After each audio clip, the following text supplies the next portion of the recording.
Thank you, Mr Speaker.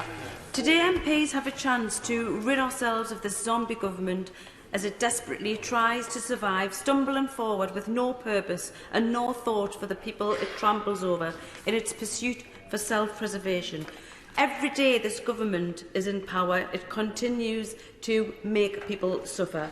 Indeed, this weekend we saw that the Prime Minister was more committed to partying and flying fighter jets than attending Cobra meetings. Does the Prime Minister know how insulting that this is, while my constituents have been worrying about putting food on the table and he was partying and having joyrides?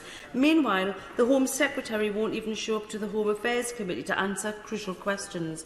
And for my constituents worried about their passports, and for those of them who work in HMPO, this hiding away doesn't show leadership, it shows a dysfunctional government on its deathbed. And I, along with my honourable friend, the member for Easington, had agreed to meet with the Schools Minister to discuss new SEND provision.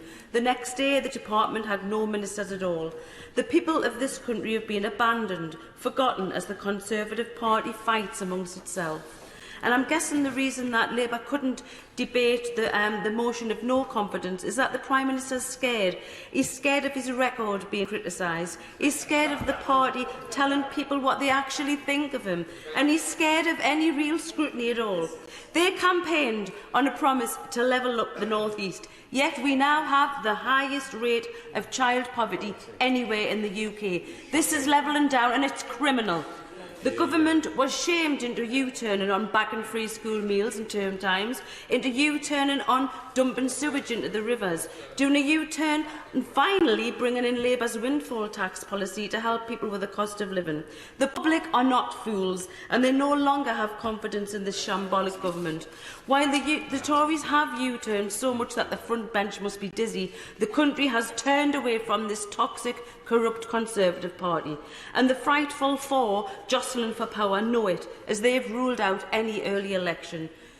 So to the members opposite I say, do the right thing for Britain, the right thing for your constituents and the right thing for democracy. Free us from the chains of this zombie government and this lame duck Prime Minister and give the people of this country what they truly need, a fresh start and a Labour government.